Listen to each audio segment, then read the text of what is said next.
for those who love it loud. Pantheon Podcast presents RocknPod Weekend, Nashville, March 17th through the 19th. It's a rock convention featuring panels, interviews, podcasts, signing sessions, vinyl, comic books, pop culture, and collectibles. Over 50 celebrity guests, including members of Mr. Big, Tough, Great White, Keel, Winger, Accept, and Twisted Sister. Live concerts including Rare Hair on Friday, Keel Fest 2 on Saturday, and Eric Martin's Big Acoustic on Sunday. Plus a rockin' comedy show featuring Courtney Cronin-Dold, Don Jameson from That Metal Show, and Craig Gass from The Howard Stern Show, and a whole lot more. Full details at RocknPod.com. RocknPod Weekend is presented by Pantheon Podcasts in association with RFK Media, Third Power Amplification, and BobbyDreyer.com.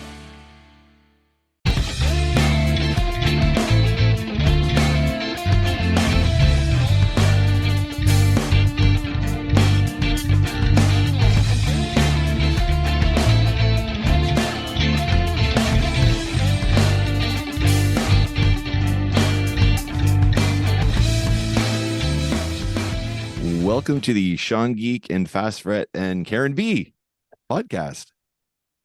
Ooh. I'm Sean Geek. I'm Fast Fret. I'm Karen B. And this week we're get everybody on board because we got a special guest that kind of fits in a little bit everywhere with all three of us. Please introduce yourself, sir. Who are you? My name is Rob Brambilla. I don't know what to say. I co-run, co-own, co-pilot of 204Comics here in Winnipeg. I like co-pilot. That's good. You should put that on the business card. I might actually. I was thinking of doing like Mongoose and Maverick, or was it? Yeah. Was it Mongoose or just Goose? No, I can't remember. Mongoose Goose. is way better. It was Goose. Yeah, Mongoose. I think Mongoose is better. Yeah, actually. They're more dangerous. Have a cockpit with a mongoose in the back. Yeah. That's pretty good. And you need a different not Maverick, but I don't know, Renegade. Mongoose and Renegade. Yeah. There you go. Sounds like a good 1980s wrestling tag team. Ashley will pop off when he hears that for sure. He's a wrestling fan. Oh, Ashley and I, it's one of the first things we bonded over was wrestling. Yeah, probably our combined love of Macho Man Randy Savage. He's the man. And the Ultimate Warrior, no less. I mean, you want to see chaos embodied in a human. That's the person that you want to watch. Oh yeah. R.I.P. Yep, definitely. He was one of my favorites for sure. I'm a bit of a wrestling mark myself. I think we have one of our intros has we did. Yeah. If I had everything queued up, I would do it live, but I will do it post. So Todd's intro will be this thing that you're not hearing right now. What would Karen B's intro be? I have no idea. Something? I always feel like I'm just here in the background. No. Show up. I think Tub Thumping. What do you think? Sure, yeah. And then Rob will steal my Ultimate Warrior theme. And then Perfect. I think I'll have Milk and Cereal as mine. The Milk and Cereal song. Like from YouTube, like a long time ago. Mm-hmm. Holy smokes, that's a blast from the past. It's my kid's favorite song. We harmonize it in the car all the time when we're driving. Like those two college kids that are eating milk and cereal in the morning. I think that's that the one. I know G Love and the Special Sauce, one of my favorite bands. They recorded it, and they've got like 4 sets of vocals, and everyone's doing like the call and recall, milk and cereal and milk. Yeah. Milk and stereo. Milk and stereo. Yeah, I know about that song. That's got to take me back about 18 years. Holy Jesus. I don't think I've ever heard that song. No? It's a deep dive. Yeah. Well, that'll probably insert it right here. Okay. Why not? Or maybe I can find it. I don't know. It's awesome. I love G Love and the Special Sauce, and him covering that song was just like wicked. Got some great pop and bass and stuff in there. It's good. So, Rob, Yes, sir. Why the hell do you have a comic shop? Like, what happened there? Well, so for all intents and purposes, it is not my comic store. I mean, it is Ashley's comic store. I'm co-pilot, right? Right. So, Ashley and I have been, best friends for 12 years or so, and I think we can both kind of recall almost to the day, sitting around at our other best friend's place and having some beers late at night and just chatting because we're all into comic books. Man, wouldn't it be great to own a comic store one day? And Ash had been buying and selling comics on the side for quite some time. And long story short, during the pandemic, Ashley's job became increasingly difficult due to corporate shenanigans. My job became increasingly difficult due to corporate shenanigans. And one thing led to another. Ash had enough. He quit his job, opened a comic store, and the I don't know, with the caveat contention that I would one day come work here. We were hoping I would be here, and within the first year, I was here in the first 3 months. So, yeah, apparently it's hard to run a comic store solo, but yeah, that's really the end of it. So if you want to boil it all down, it was a passion for us as we were growing up. Perfect timing, more or less. On the surface level, probably not ideal timing because it was in the middle of the pandemic. But How did that work? Were you guys just doing like pickups? No, it was in the later stages of the pandemic where folks were allowed to go out, and as long as they were wearing masks and whatnot. So we had to have a reduced capacity in the shop and this and that. But for the most part, we did offer store pickup, and we still do if people order off our website, which, by the by, even with two people running the store, having an online presence is no easy task, as it turns out. But yeah, our website's in shambles at the minute because I've been busy with other stuff. But no, it's the whole pandemic situation wasn't too bad actually for us. Very lucky in that regard, and we are constantly pinching ourselves with the success that we've had over the last almost 2 years now. So Todd's a big fan of corporate shenanigans. We all are. Yeah. So is it just because we always veer off and take a left turn in Albuquerque? See, I knew I should have made a left turn at Albuquerque. So were the corporate shenanigans related to the pandemic at all? Was it just the company pulling shit? From what I know of Ash, like I won't speak necessarily about Ashley's situation, but I do believe his job became way more difficult because there was some sort of like mass layoff in Canada for his, like he worked for a very large company, as I understand it. He was doing industrial business to business supplies. So Okay. As a salesman. So Ashley, I think Ashley kind of had a small territory, and then when they laid off all these people, Ashley's territory grew quite large, and he had to spend like 3 days a week traveling rural Manitoba, driving around, all over the place, trying to make sure that he was hitting all the different truck supplies and stops and garages in the middle of nowhere. He would oftentimes like call us up and be like, man, I can't hang out tonight. I gotta go to Swan River or some, I don't even know if that's a real place, but It is, yeah. He would be like, I can't hang out tonight, guys. I gotta go hang out at this hotel in the middle of nowhere. And it was kind of hard on him.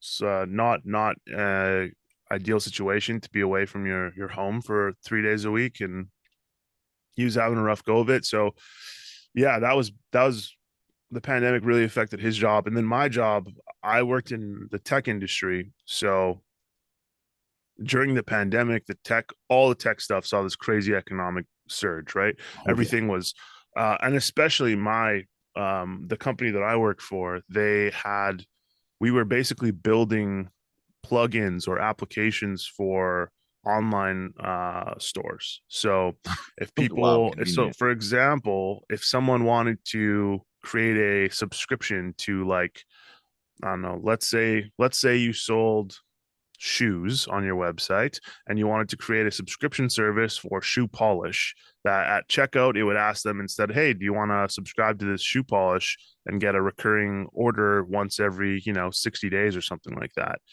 That's that little functionality of adding that component to the sale, the subscription part of the sale. That was what my company did. And so I it blew up crazy. We went from 200 employees to 500 employees very rapidly. Everyone was work from home. But the goofiness of office politics, and I would have my boss come to me and be like, hey, who are the worst two people on your team? And I would say, nobody. Why would I have a team of bad people? Like, come on. And then he'd say, who are the two least good then?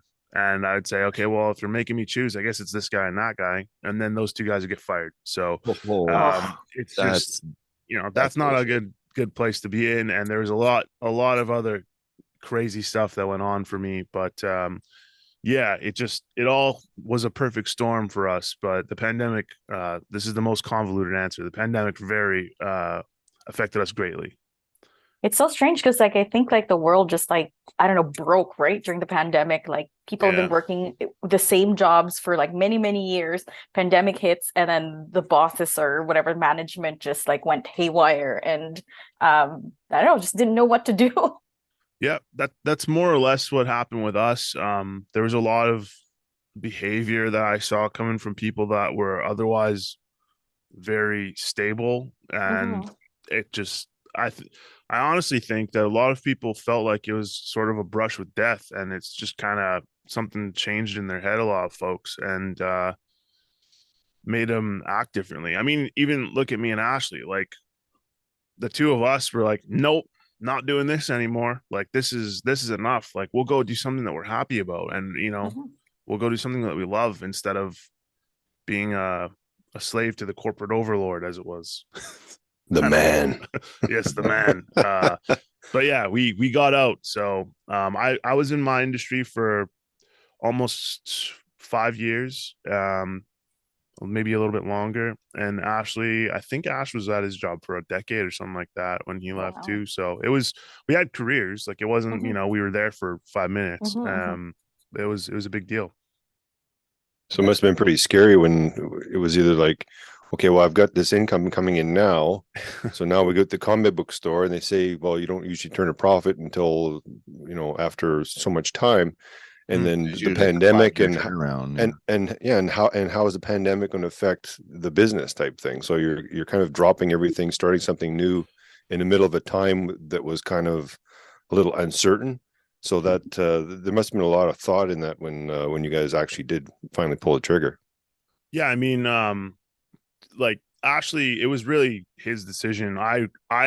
Ashley's wife probably pushed him to do it more than anyone. And then me and my other best friend, Mike, we both were telling Ash, like, dude, this is your shot, like this is your opportunity. And I told him straight up, like, I would quit my job tomorrow and come work at the comic store and make it work. Like, I know I'm not, when am I ever going to have another opportunity to go work with my best friend for, any amount of time doing something I love. Right. So I had to do it. And there was awesome.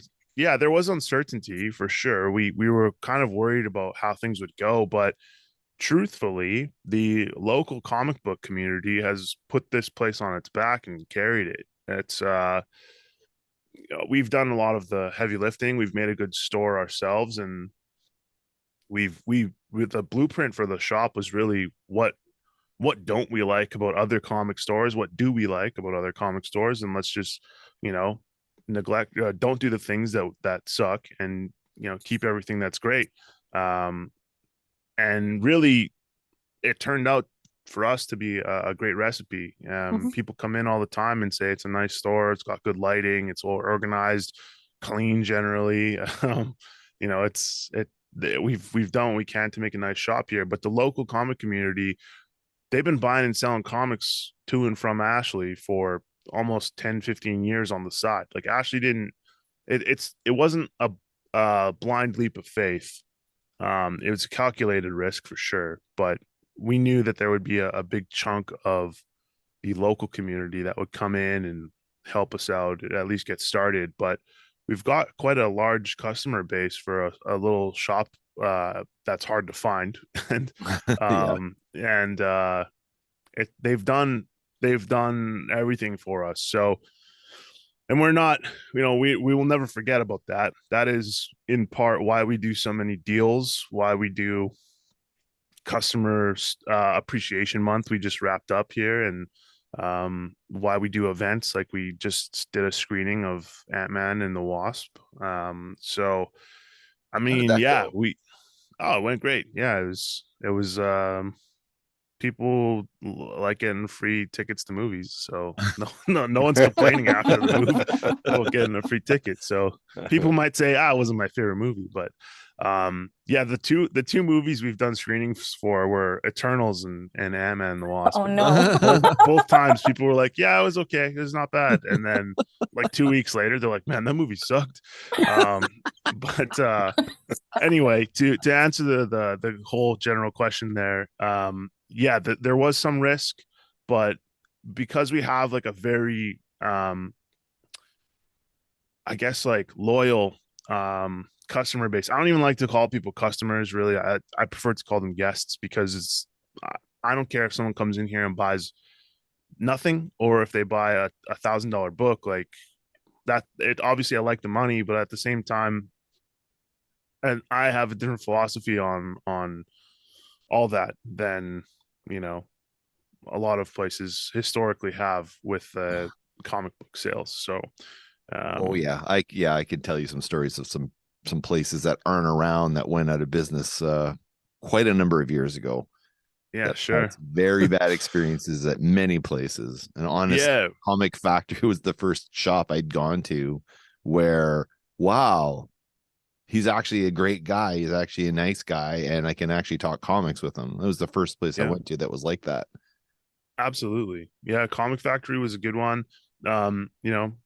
Even still today, like I used to shop at Galaxy before the store opened. So yeah, they're just not really that focused on comics currently, but man, it's been crazy. It's been a great 2 years for us. It was a calculated risk, but everything worked out, and the shop has not lost money. So we have been profitable for the last 2 years, as far as I know. Unless Ashley's fudging the numbers, and I'm in big trouble. Was this your first choice for your location, or no, it definitely wasn't. So this was probably like the 5th choice or something like that. So I was still at my tech job. Ashley had left his job and was selling comics out of his garage while he was looking for a retail location. And I mean, he tried to get a bunch of places, like on at the end of Grant where it meets Pemina. Yeah. There's that little like strip mall there where there's like the Smitty's and the gas station. I think there's a Tim Hortons there and stuff. So we were trying to get in that little strip mall. There was a vacant retail space, and they just didn't want to approve us for it. They were like, "You're a new business. We can basically get paid to have this space by the government. Like, we're not really going to take a chance on you guys." Long story short, at least that's what we figured. But they declined us, and they I think there's like a head shop there now, like a weed store or something like that. But yeah, there's one on every 2 blocks. Right. Yeah, there's almost more of those in 7-Elevens now. There even might be actually. No, I think there is. Yeah, there's more for sure. So this was the current location was definitely not the first choice, but it ended up being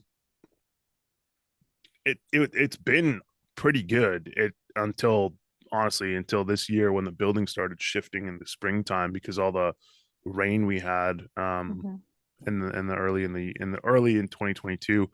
It damaged the building quite a lot, and just it was. Do you have water damage? Fun time. Oh man, it was. So there was a day where after it had rained for pretty well like a month, I would say, we're sitting in here and you just hear this loud pop, and I'm like, what the? It sounded like a gunshot went off in here. And I'm pretty sure it was just us and one or two of our guests in the shop here. And the drywall had burst because the floor had heaved upwards, and it put so much pressure on the drywall that it just burst outwards. And then the whole front side of our shop started basically warping, and the ceiling tiles were falling out or like once a day or something like that for a couple weeks straight. Oh, no. No pretty broken much windows out of that? surprisingly. Wow. I was honestly, I was waiting for a window to just shatter. Yep.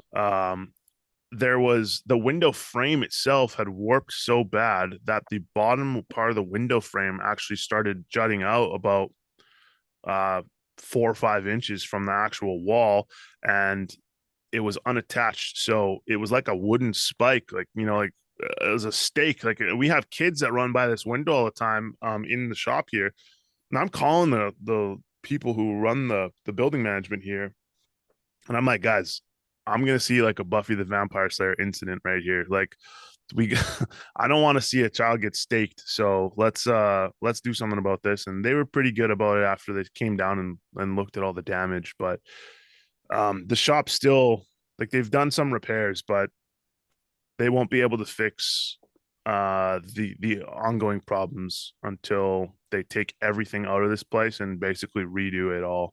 It's just the way the building was built. They didn't they cut a couple of corners to save some money, and now it is coming back to bite everyone who is here. But so is Ash's garage available for when you guys get to move out temporarily, or while they do that work? Or they pretty much asked us, like, well, the building management more or less told us, like, we're just not going to do that until we have to. So if it gets worse this year, then I guess we'll figure it out. But the parking lot, use the parking lot for like oh my outdoors. gosh, speaking of the parking lot, actually, it's funny that you mentioned that, because after all this stuff started happening in the store here, we're frantically calling the building management, like, you guys got to come fix this. This is crazy. Like, let's get something done here. And then like 2 weeks go by, they come send people down here to look at it, everything, yada yada. They go, you know, okay, it'll be this long, it'll be that long. They got guys with ground penetrating radars looking at to see how much water's in the ground and all this. They dug a 6 foot deep hole in the corner of the store to see like how much, I don't know. Anyway, so that's all going on. And then a sinkhole opens up in the parking lot, and like it's like a car-sized sinkhole, because apparently it's beside this building that's like, you know, if you look out from our shop, there's this other building that's right there. It was right beside that building, and it was in the parking lot. And apparently a pipe had burst at some point, or was leaking or something inside of the ground under the parking lot surface. And it had all the rain and everything that happened just made the ground too moist. So it just sunk. And it would have swallowed a car for sure. It wasn't super deep, but it was still like, it happened very quickly. Wow. So it was chaos for a little while here, and it was most assuredly not a stress-free environment. I'll tell you that for free. But we got through it, and I mean, now that everything's frozen for the minute, no problems, you know. Oh, and also, actually, we had no heat in here for a week or so. That was a fun time too. What the hell did you do? Well, we yelled at the building management, and they said, "Yep, we'll figure something out." And then they came and put a space heater in here for us, so it worked out. But you know what? Everything's fine. Everything's peachy. Yeah, we got through it all. All the drama is actually behind us. Everything's good these days, so no complaints for the minute. Wow. Yeah, it's been a saga. Well, it gives you some stories to tell. Definitely. Yeah, I've found out that the squeaky wheel gets the grease, you know. And I hate being a squeaky wheel, but sometimes you have to be. And for sure. It really quite. I almost see this as like a Clerks type movie where you and Ash running around frantically, sinkholes popping up. I'm not even supposed to work today. How often do you get to say that you witness a sinkhole just come out of nowhere to be within fair, your workspace? I didn't see it happen. And I didn't see the drywall happening, but I saw the drywall. I heard, and I was legitimately worried for a minute that someone had a weapon in here. I'm like, what the hell is that? But the sinkhole, I parked my car there in the morning, and then I came out at night, and there's about a 4-foot wide sinkhole, and it's that's weird. We called the place, and they're like, oh yeah, we'll send someone down to look at it. And then the next day, it's a 6-foot wide sinkhole, and there's it's got pylons around it to make sure no one steps foot in there or whatever. But crazy, it was madness. So in the news, people are missing. Where did the mole man emerge? Like from the sinkhole, or? Yes, it is I, the great mole man. Welcome to my kingdom of Subterranea. We don't talk about Mole Man. This seems like a superhero fight inside your place, man. Yeah. Listen, there's a reason I have such a large stature. I'm a muscle. I'm a man who's got to take care of the bad guys. And Ash is the mouth, I think. No, it's actually, I think, the other way around. Like, Ashley's pretty, wiry, and he'll get you. But I'm the mouth. I'll say the mean things to people. But, hey, your hair doesn't look good today. And I'll let them know. All right. Nice. Oh, man. It's picture day. Make sure you comb your hair. I said that to a guy in the shop the other day, a man who was bald. I said to him, take care, brush your hair. And then I realized I said that to him. And I felt very bad for it. Combing his eyebrows. It was a regular too. It was like a regular who's also a police officer. So I was like, I'm going to get a ticket. I know I am. Yeah. Wait, a regular who's a police officer? I might actually know this guy. There's like 9 of them. Like, for some reason, police officers love comics, and it's cool. Yeah. So, all this being said, you're a fan of comics, all this sort of stuff. What did you grow up on? Like, what was the book or the hero or the group? Well, what was your big one? I don't really know, to be honest with you. Like, I always loved the Flash. I thought the Flash, to me, the Flash was cool. You could move so fast. I remember probably when I was like 8 years old or something like that. I remember having this conversation with one of my uncles, and he's like, would you rather be the slowest man but the most powerful man, or the fastest and weak? And I always thought, well, man, I'd take the super speed. It's so much more useful. Like, what am I going to do? Carry stuff? You're right. I get to point A to point B in a flash. I'm easy. Yeah. And so I just thought being super fast was the best thing ever. And then I gravitated towards the Flash for quite a long time. But, growing up, I didn't really collect comics until I was probably in my late teens, I would say. But I was aware of them, and I grew up in a home where my stepdad had like a wardrobe, and in the wardrobe he had like this bottom drawer of his wardrobe was just the most unorganized pile of comics, and I'm talking like hundreds of comics were in this thing. I read I think almost all of them, and he had everything. It was mostly Marvel, but he had like Conan, he had a lot of X-Men, he had what else? He had Secret Wars. Like, he kind of had the more popular stuff from when he was growing up, and I read a lot of that. But on TV and whatnot, we didn't have as much superhero related stuff in terms of live action. So I grew up watching like Saturday morning cartoons, which would have been like X-Men. Yep. And I was big. I guess I was kind of big fan of the X-Men. I really like Gambit and from the X-Men. I really like Rogue. I thought Rogue was just awesome. Yep. Outside of that, I didn't really hit my stride with superheroes until probably my late teens, early 20s. Yeah. But Flash was like my boy, and I still love the Flash. I like the idea that a character from the comic books, like, because you saw all the time characters would die and come back. Yeah. And it was just, Superman, right? Everyone knows the death of Superman. He's dead for like a month of real life time, and then he's back, and it's like, okay, man, like, how come you got a mullet and a black suit now? But Barry Allen dies for like almost 30 real life years outside of the universe, right? He's gone from like the end of, what is it, Crisis on Infinite Earths or something like that. He's gone for 30 real life years, more or less, I believe. He shows up a few times as like a Speed Force ghost or something like that. But the mantle gets passed to Wally West. And for me, I just thought there was something beautiful about a character being dead. And at the time, he was not back. But nowadays, everyone knows Barry Allen is. Yeah. But yeah, he was my favorite Flash. So I like this guy because he sacrificed himself. So did you like Wally cool as well, or no? Wally to me was more like kind of like he was like the Diet Coke. You know what I mean? It's like, yeah. Sometimes like, yeah, sure. Sometimes I want a DC, but I'm okay with just the regular Coke for me.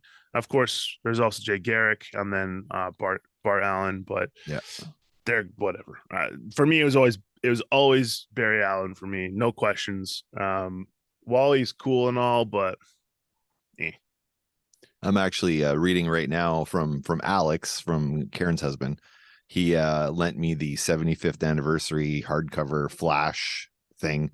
So it's covering everything right from like the first appearance of Jay Garrick all the way to when Barry Allen shows up, and the first time Wally West shows up, and just going through all those old comics and the old art and the old writing styles and stuff. And that book was innovative. Like it broke the fourth wall as well, which was really, really interesting, because they kept talking about, Gardner Fox. Hey, I read his comics growing up. Like, this is the new Flash. Like Barry Allen saying that, and it's like, I don't know, it did a lot of weird stuff, like weirder than like Batman or Superman did. Yeah, it was the Flash. Some people give the Flash a hard time. Like, what's your superpower? You can run fast. Like that. Okay, man. But I mean, you could boil down everybody's superpower pretty much to something that sounds stupid. Like, what's Batman's superpower? Money. Okay. Like what, never mind his genius intellect, or the fact that he knows every martial art or whatever. But with the Flash, it was in a lot of cases, because he's a forensic detective or whatever, forensic scientist, he ends up trying to solve mysteries oftentimes, and then he's got his own rogues gallery, and quite an extensive rogues gallery at that. I was going to say that was my favorite in like comic books. When I was younger and I got into comic books, I think I was more into what's the zany villain of this like series, because the Flash has like a weather wizard, and the Flash has the rogues, right? And there's like 6 guys or something like that. And I mean, the team always changes up with those guys, but I always say, like, maybe it's because I watched too much Batman growing up, but I've always said that like heroes are only as good as their villains. So if you don't have a good set of villains, you can't really sell a character as a hero. And to be quite honest with you, going back to what I was saying earlier about Ant-Man and the Wasp, that was my problem with the movie. It didn't land with me, because I didn't really buy the villain that much. It's like, it's what it is. Which villain though? Kang or okay? Yeah, Kang. I don't want to spoil anything, because I don't know how many of you folks have seen the movie or whatever. But for me, Kang didn't land for me. I was expecting more. Maybe I have too high of expectations. I don't know, but wasn't really. Well, they built themselves up to be this is going to be a big movie turning point of this new phase. It's a Civil War. Yeah. Then you saw that and you're like, oh, okay. I think Guardians is going to be a better movie, to be honest. But what do I know? I'm just a guy in a comic store. So you're talking about doing the movie premiere stuff. So just for your information, there's a great movie that you're going to be able to do promotion with the store. They are making a Morbius 2. So if you want to continue on the train of movies that aren't very good, You could do Morbius too. I think that'd be a great. Is it actually happening still? Like I don't know. You'd got to think that they would have clued into the meme, right? They'd be like, no one actually. Well, after the meme came out, they re-released the movie. They put it back in theaters, and it made like $7. I heard that Jared Leto was also like, doing some sort of, he like recorded himself reading a script that said Morbius 2, it's Morbin time or something like that or he like took a picture of it or something like. It's just ridiculous, I watched that movie in theaters, I'll have you know. Morbius. Did you really? Yeah, my girlfriend is probably the nicest person on the planet, I would say, and she has, I think I've only ever watched like 2 or 3 movies with her, and we've watched hundreds of movies together. We've been dating for almost 10 years now, so there's only been 2 or 3 that she's been like, that was a bad movie, and she did not say that about Morbius. She was like, I'm very interested to know where they're going with this. And I'm like, you are out of your mind. Like, what is going on here? But it's that was not a great film in my opinion. It is what it is though. I still haven't seen it. I've been putting it off.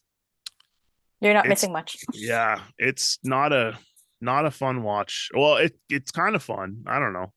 I think it's dated, had it come out like, earlier on, I think it would have been delayed like 7 times or something crazy. Like, yeah, but I mean, like delayed by like 10 years, when like the first superhero movie like came out. This is probably would be like around the time of Blade or something. It would probably would have been better. It probably would have. Probably. Yeah.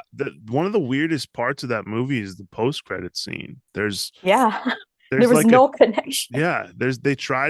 They basically had Michael Keaton show up as the Vulture.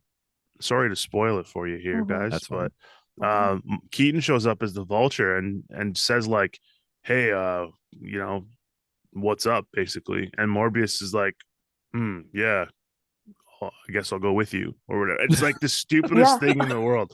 And it's like you really want to get this whole Sinister Six thing started, eh? Like, okay, guys. The worst sales pitch. Yeah, it's basically a nothing. There's almost no reason for it to happen. In fact, there is really no reason for it to happen. It's one of those like meta things where if you're in the know that they're trying to make a Sinister Six movie, you're like, oh, this kind of makes sense. But at the same time, in universe, these two people would never know each other. Like, it's so unnatural. Yeah. And then they were like, oh, it's probably Peter or something, right? Like they just like they're in this Morbius movie. Not once was Peter Parker mentioned, and there's no hint of, and nothing points to Peter Parker. And all of a sudden, they're like, "No, we're gonna go after Peter Parker." We're like, "What?" Like Morbius doesn't know him. Yeah, yeah. There is a Felicia Hardy or Black Cat, I should say, Easter egg in that movie though, which is a pretty cool little detail. I think there's like a newspaper that says something about like Black Cat thief steals treasure or something like that on the newspaper, and I was like, oh, that's exciting. But one check mark. Yeah, that's as excited as I got in the whole movie.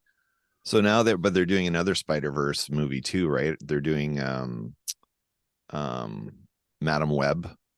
Isn't it Olivia Munn like directing it or something or something? I hope not. No, Olivia Wilde. But she is not directing. She's directing Spider-Woman. Oh, I see. Yeah. But apparently Sydney Sweeney, who was in the show Euphoria, she is going to play Spider-Woman in the Madam Web show, apparently. This is what the latest rumors are. I don't know how if you follow the rumor mill too much, but it's kind of my job. She's supposed to be Spider-Woman in the show. No connection, it sounds like, to the Spider-Woman in Olivia Wilde's movie. Very interesting. Disorganized or intentional? Well, there's multiple Spider-Women, Yeah. There's Jessica Drew. Yeah, which Spider-Woman is this movie supposed to be? I have no idea. I'm not gonna lie about it. I just know there's multiple, and I only know one of their names. I think it's Jessica Drew. Jessica Drew, yeah. You're doing Elseworld stuff now. I mean, hey, why not? Everything needs to have a multiverse, right? Right. Yeah. Yeah. The best, I think, well, Karen and I are in agreement, and Todd will just nod and say yes. But the best multiverse movie was Everything Everywhere All at Once. I've not seen it. I want to watch it. I've not seen it yet. I Okay, heard watch about that Doctor movie. Strange first, I just watched so. Doctor Strange, Okay, yeah, and then watch that after. And then compare the Doctor two. Strange. I tell you what, that was a film. It had a beginning, a middle, and an end. Yeah. And that's about all that I have to say about that. I'm not a Sam Raimi fan. Like, I don't like Sam Raimi. I never liked Sam Raimi's style. And that movie has so many Sam Raimi tropes of his own, like kind of goofy style. Right. I don't know. I think those are the best part of the movies, because people who like Sam Raimi, they're like, oh yeah, this is exciting, right? But then like when you think about, is the story good? And you're like, I don't remember. Like, Sam Raimi parts are very memorable. It was a movie. It was a film. Mm-hmm. Here's an observation. Mm-hmm. Okay, and I just triggered it when you said Spider-Woman. Do you notice, and it's just an observation, it's nor good nor bad, it's no comment, I'm just noticing that a lot of shows, a lot of superheroes like the Hulk also now has a female version of the Hulk, just as you're talking about Spider-Man or Spider-Woman. Do you see more of this coming out with other, like I think there's even Superman or Superwoman or Supergirl now, isn't there? Yep.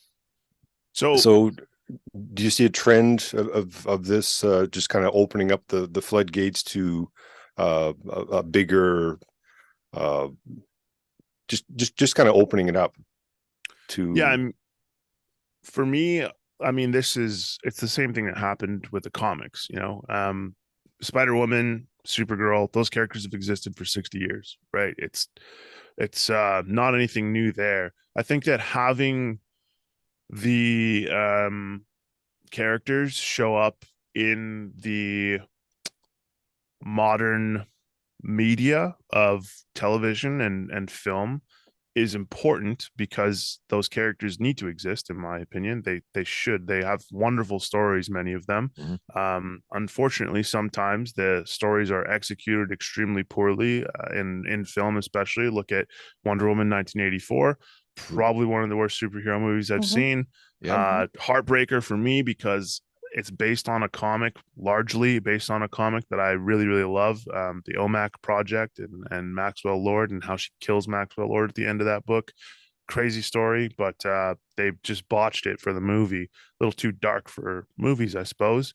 But I think that it's important to have these characters show up, not only because of their legacies and what they represent, but who it gets into the hobby, who it gets into the culture and whatnot as well, is extremely important, because comics and nerd culture, let's call it geek culture, I don't know what you want to call it, it's for everybody, in my opinion, and it makes the most sense to bring these characters in to give everyone something, having Supergirl show up, having Wonder Woman show up. Some little girl is going to go and watch that movie and be inspired and go on to be the next Gail Simone or Becky Cloonan or someone like that, right? Yeah. And that continues the whole thing. And there's a tremendous amount of short-sighted individuals who are a very vocal minority that will tell you, that these characters don't need to exist. We're making the MCU now, blah, blah, blah. And it is a colossal eye roll from me, because it is like, well, go open a comic from 1965 and shut your damn mouth. That's pretty much what I will say about those situations. Well said. I've got two girls.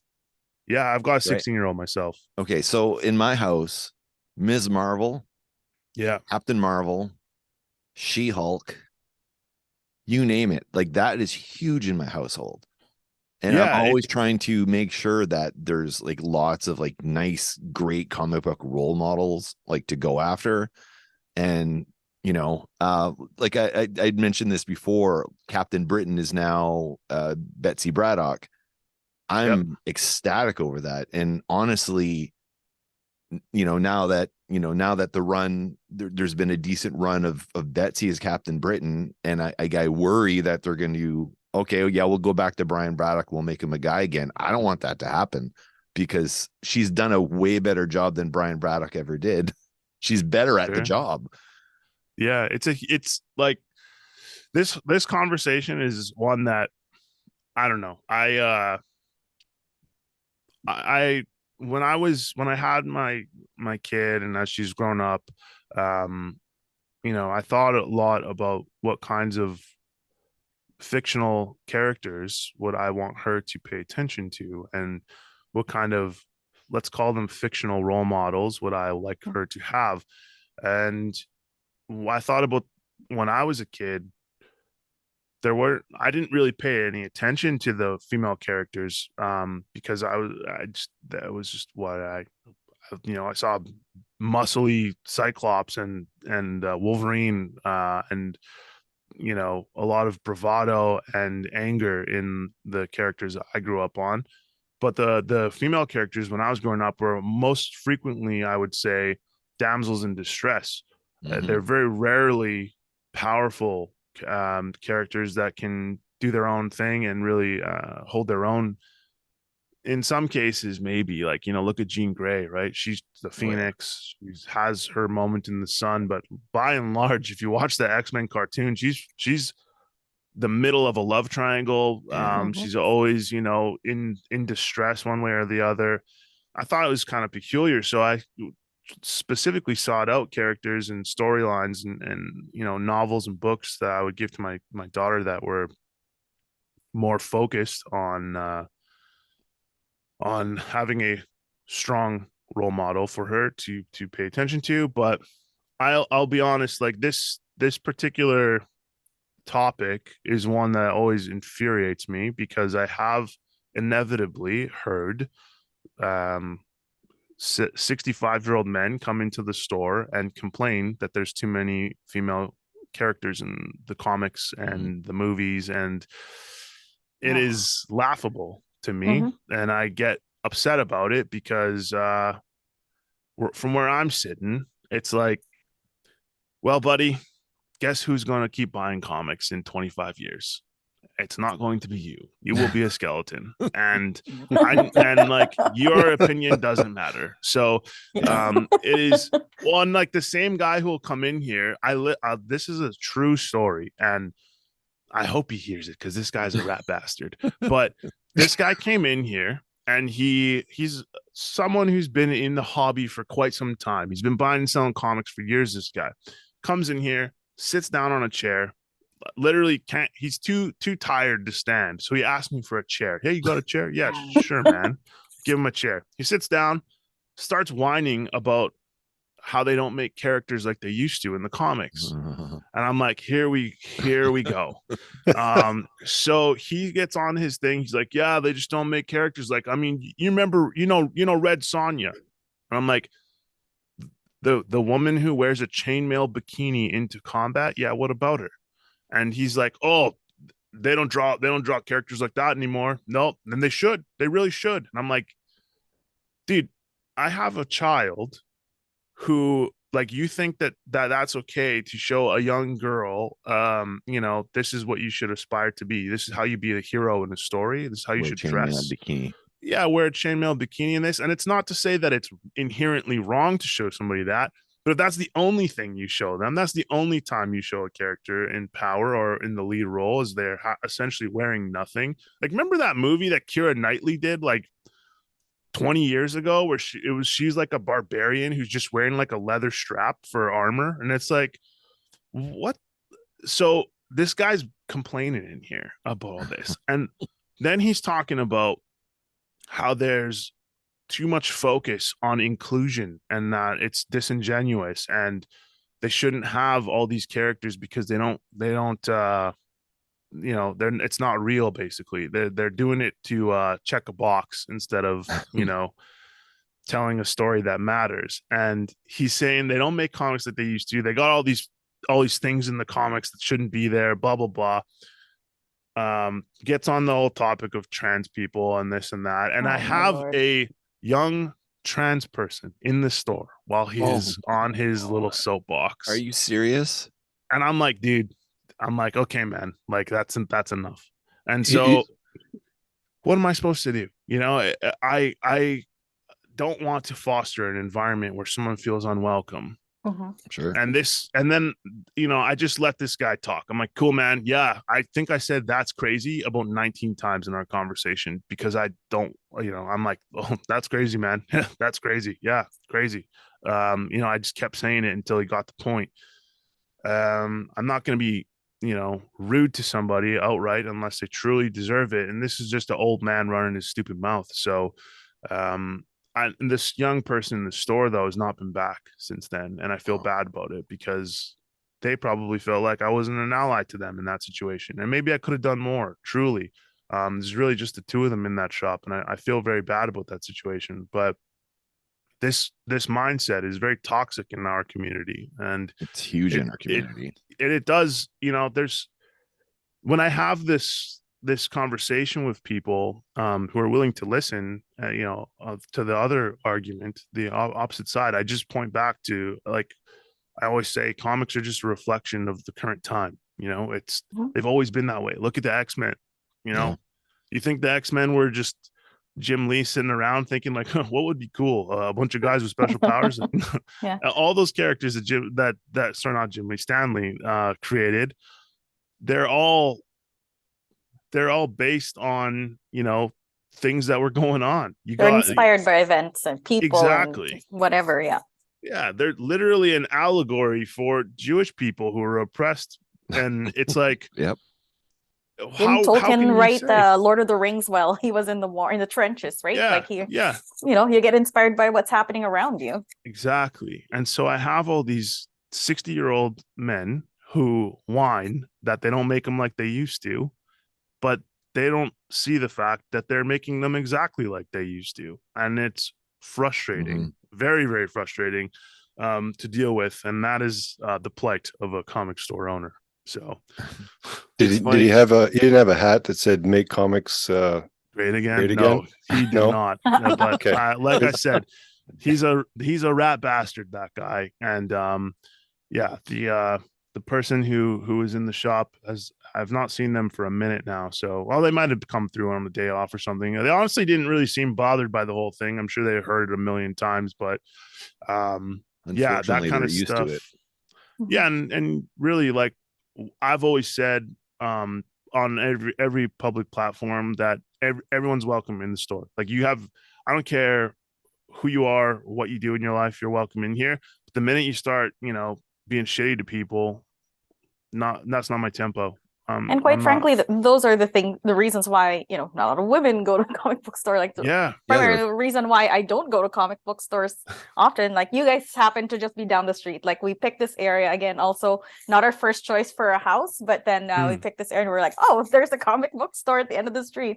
Perfect. I can't remember the last time I actually stepped foot in a comic book store, probably like 5 years or something, just because, you know, just like weird experiences in a comic book store, or, you know, just me and another it's always an older guy.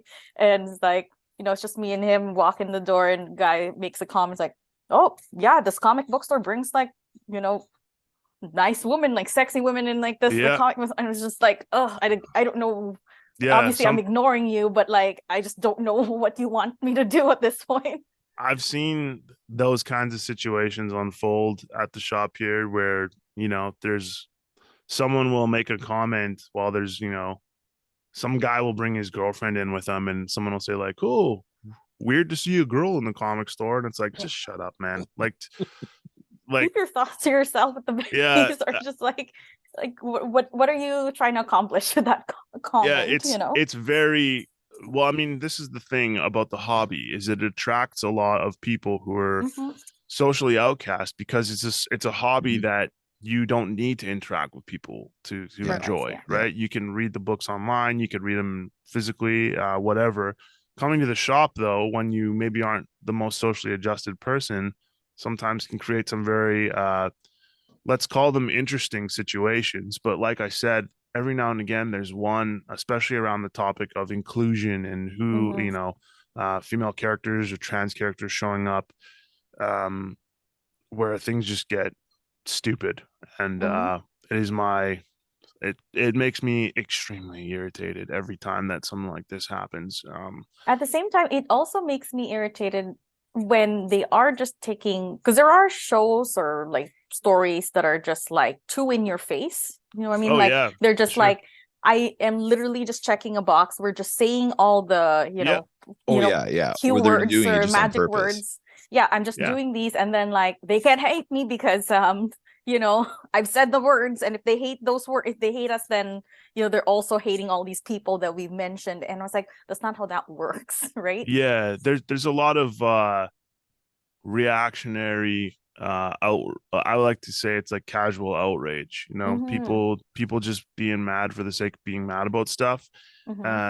And it's really not accomplishing anything. There's also, like you said, sometimes boxes are just being checked. Marvel, as much as they are the golden child, if you will, of the modern comic scene, they oftentimes are putting out, they have a run of books called Marvel Voices, where it's very focused on a particular group of people, whether it's a specific culture, or it's generally people certain nationalities. So they'll say like I don't know. Point is, they don't really they give a lot of opportunities to new and upcoming talent, but they won't throw like some established person onto the book oftentimes. And or they just have a minor writing credit when they do, and because it's an anthology book. And so in those situations, it's frustrating for me because the stories that people are asking for aren't getting a big name attached to them, and it's hard to sell them to people who don't care or are otherwise disillusioned or disenfranchised with that type of situation. So because like as a woman, like when I'm on the opposite, like I'm looking for like female characters, and so when they would like put out like, let's say like She-Hulk, and I know they struggled at the beginning because they're always gonna be like a female counterpart of the Hulk, and they always struggle a little bit to find the voice. But now that there's like so many stories written, like you said, they've been around for 60 years. There's lots of like really good storylines that unfortunately don't get shown on the big screen. Like, Wonder Woman, first movie, amazing. Second movie, I don't know what happened. And then, if you hate on the movie, they're like, oh, you hate women now because, you don't like this. And we're like, it was an awful movie. Yeah.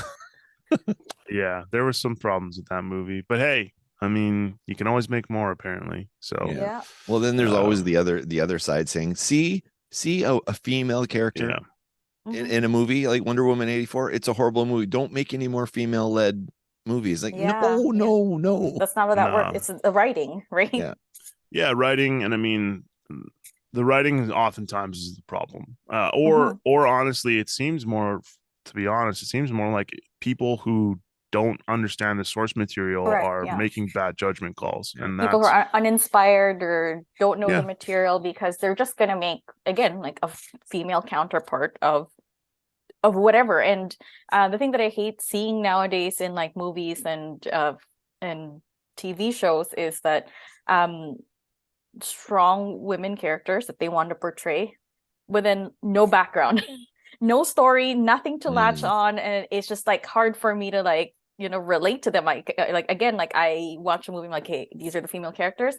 What's your thing? And it's like not giving me anything, and you want people to love them, but how if you're not giving people anything to kind of, I don't know, connect to? Yeah, no, there's not a lot of substance there. I mean, really, it is a weird problem that we haven't been able to figure it out or I say we, but I'm not involved with it. It's Hollywood and other creatives in the world haven't been able to really bring many female characters or trans characters or people of colors or races that aren't in the spotlight, if you will.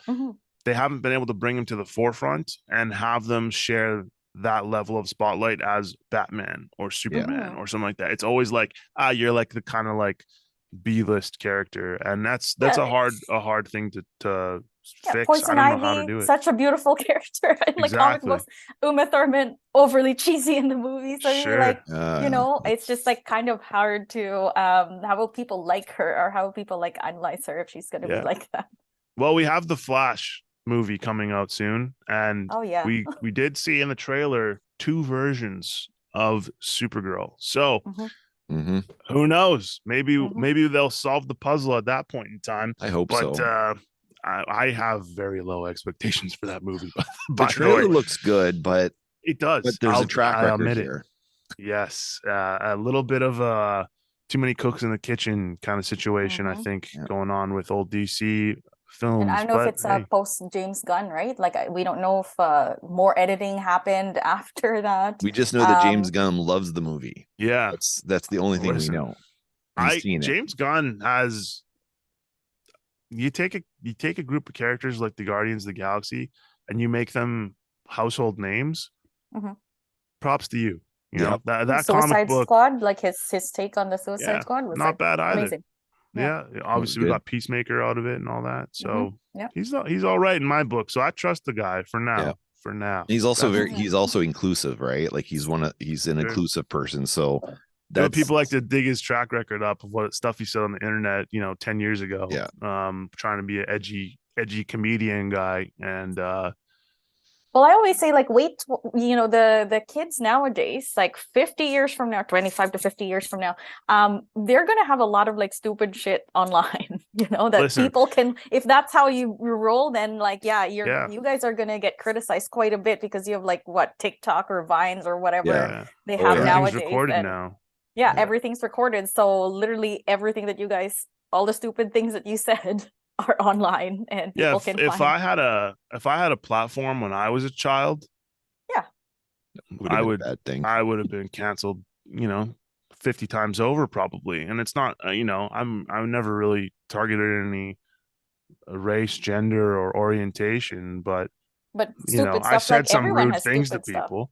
Yeah, I've said some awful things to people playing video games on the internet growing up. That's just part of the culture apparently. So I'm not like that now, really. Well, who knows? I like the people that are bored that one day they're just gonna, I'm just gonna look up like something dirty on this person, whether it's like actual like inappropriate stuff or even just like stupid. Like I'm just like, I don't know. It is a strange time that we live in, a cautious time. Yes. Now, can you see the? Go ahead, Dad. No, I was going to say, well, if there's time for another question. Sure, let's do one more. Chilling. Yeah. I'm okay. chilling. Okay. I was just going to say, now, do you see the reverse happening where you'll have a female character and they'll now portray it in a male character? So there may be like instead of Wonder Woman, it might be Wonder Man. If it was Catwoman, it'd be Catman. It would, do you see anything like that? Do you think would ever happen? I mean, so those characters also, like both of those characters that you mentioned, do exist, but they're not necessarily male counterparts of their female. They're called different things, I guess. Yeah, like Wonder Man's in Marvel. Catman is a DC character, but he's not really like Catwoman. He's more of a street level superhero kind of dude. Anyway, the great color scheme. So I think it's the same. Like someone's gonna listen to this and just hate all my commentary, but I think that really it's one of these situations where it's like, well, how come there's a pride parade? How come there's no straight pride parade? It's like, you're already got everything, man. Like, chill out, dude. You literally have it's like cheering for, like, do you guys know UFC? Yeah. Okay. Did you watch UFC last night? Yeah. Okay. So you have Valentina Shevchenko, greatest women's champion probably arguably ever. She's been on a tear for like 10 years. No one can touch her. I'm not going to place money on her. I'm not cheering for her. I'm cheering for the underdog every time because it's like, she's already won. Yep. She's the girl. She's the one who's in at the top. And so I think that's like, why would I take a character that's already having such a hard time being in the spotlight and then turn them into a male character. It'd just be like punching them while they're down. For me, it is not. I don't think that really would or should happen for the most part. It would be the same thing if you took a black character and suddenly made them white. Be like, why would you do that? Like, Yep. and I guess there is certainly a camp of people who would be like, well, then why is it okay to do that with a white character to turn them black, or a male character to make them a woman? I think that it's because it helps establish that the medium's for everybody, and it shows, this is how we can show you that everyone's, it's inclusive. Everyone can be here and enjoy it. And instead of taking something away from a minority, you are giving something to a minority by allowing this. And I don't know. It is a complicated situation. I don't have all the right answers for it. I certainly don't want to be the spokesman, even though I kind of am trying. I suppose I sort of am at the moment, of how to solve or fix problems with the medium. It's in a better place, I think, now than maybe it ever was in terms of inclusion. But it's just the people that criticize things that are obviously made at a different time period, or just like nitpicking. Like if someone wants to, like, I don't know, take apart a recording and say that, oh, he said this one line out of context, right? And then those are the things that are infuriating, because I'm like, things in the past we can't change, they're there, and at the time none of these exist. So like, it's what are you going to do? The author's dead. The movie's been made. Like, I don't know what you want. And there's a bit by Bill Burr that I think it's by Bill Burr. He was they're criticizing like older movies that were like Tim Curry portrayed the trans character in Rocky Horror Rocky or whatever. Horror, and then so they're like, why can like trans people play trans characters? I'm like, at the time, like if they're out, or like if that's more acceptable at the time. Obviously now it's fine. There's just lots of trans actors and actresses, right? Yeah. But Bill Burr was saying you can't just keep using that excuse. Like, I'm like, so now if there's a murderer in a movie, you just hire a real murderer because they're around, right? That's what he's saying. Have you murdered anyone before? Okay. Yeah, he's like, don't hire. They're like, why they're hiring like people who can walk when there's wheelchair bound actors or whatever. And he's like, well, you can't do that for everything. And like, how many actors that fit the criteria would actually qualify, or how many of them are auditioning? Like, you can't just say, no, I'm waiting for a wheelchair bound actress to play this role, and no one's auditioning. So, but like, we'll keep the posting open because no one's applied yet, right? Like, I don't know, like, you got to think of those things too before you just jump the gun and be like, yep, they excluded, disabled people again with the hiring process here. It's like, I don't know, there's other things happening. I think like we live in a time where people have too much time on the internet. They like, growing up, you had to wait 18 seconds, 25 seconds, 3 minutes to load a website where you find out find out information about your favorite Dragon Ball Z character. Now we have immediate insight into literally anyone's innermost thoughts if they decide to type it and post it on their Twitter feed. So I don't think we have really kind of evolved as a species to understand the consequence of sharing your innermost thoughts with literally anyone at any second. And as a result of this, oftentimes we have people who are reactive to all the things that they see, and then it changes their behaviors, changes their thoughts and whatnot. And it just creates, like I said before, casual outrage where people are chronically online. They cannot disassociate the internet from real life. And people, like Bill Burr, whether you like him or not, champion that, listen, we don't have to react immediately to everything as the worst possible thing. Right. Context is very important. And a lot of folks don't seem to be on board with that. There's people like taking sides now. There's a big like herd mentality, like, oh, like my I don't know, my model or idol, like whatever TikTok star or YouTube person said this, we'll all follow them because they wanted to, Selena this is what Gomez. yeah. Insane. So yeah, it's a weird time that we are in, and certainly not an easy one to navigate. Young people have got a hard time ahead of them. I'll be honest. I do not envy being a young person with all of this going on. It is It's hard to sift weird. between like facts and fiction nowadays. They lost that skill of research. I still enjoy the times where the only place where you could see the movie trailer or in the theater. It was in the theater. Yeah, you go to the theaters and then, you get there early and you watch a bunch of like trailers as opposed to, you can look up everything. That's a good point. Like when the Phantom Menace trailer came out, I believe Episode 1. Yeah, so when the trailer was released, it was released with some film, and I don't remember which film it was, but that movie was the #1 movie that weekend just because the trailer was with it. And it was a movie that would never have been a #1.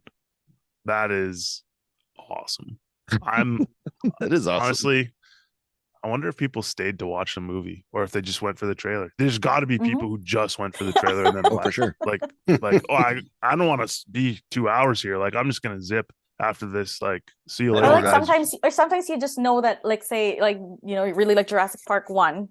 And then, Jurassic Park 2 is on. You didn't watch a trailer because you didn't know which movie it was attached to. And you just went to see it.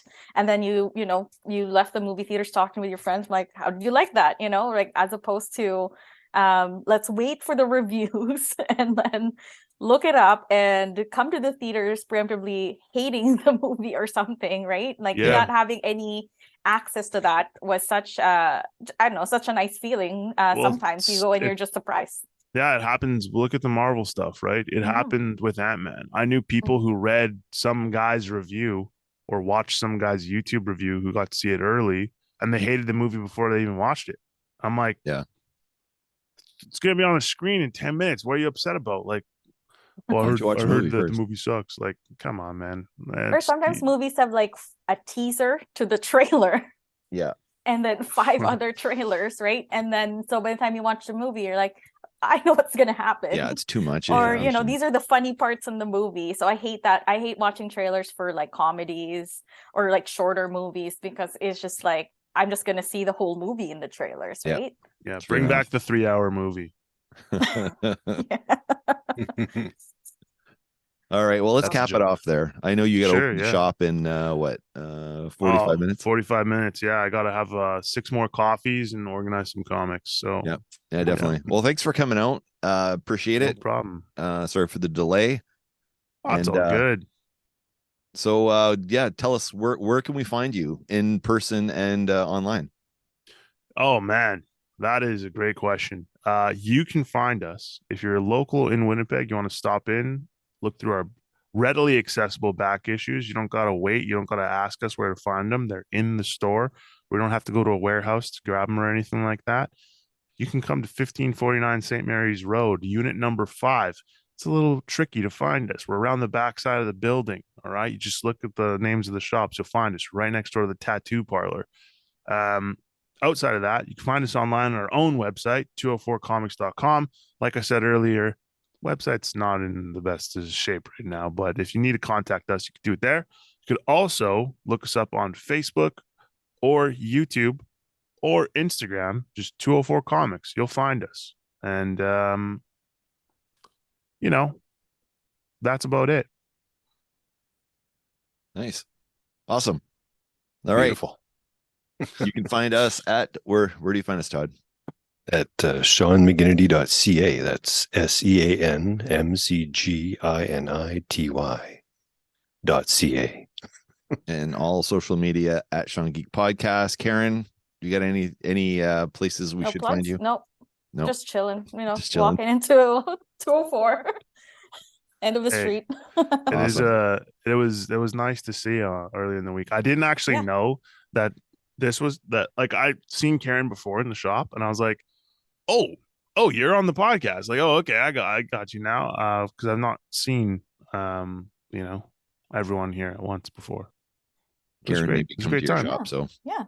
Yeah, I'm happy that that she got you to come down. It was great. I appreciate you guys having me on. I'm sorry I derailed the conversation about 48 times, but no, that's good. No, That's what we it's all want good. here. There's no agenda. Nope. perfect. Well, I'm in the right spot then, I guess. Awesome. Exactly. Okay, we'll see you guys next week. Hey gang, Sean Geek here. And Fast Fret. And we have 2 storefronts. If you are a TeePublic fan, you can browse our inventory over at TeePublic, which is teepublic.com/Sean Geek Podcast. Or redbubble.com/people/Sean Geek Podcast. You can get anything from either storefront, from t-shirts, stickers, phone cases, accessories of all kinds. We're talking masks, notebooks, mugs, pillows, totes, tapestries. Oh my. Everything's there. Just go to those addresses. Also check the show notes and help support the show. Thank you. Goodbye. Bye.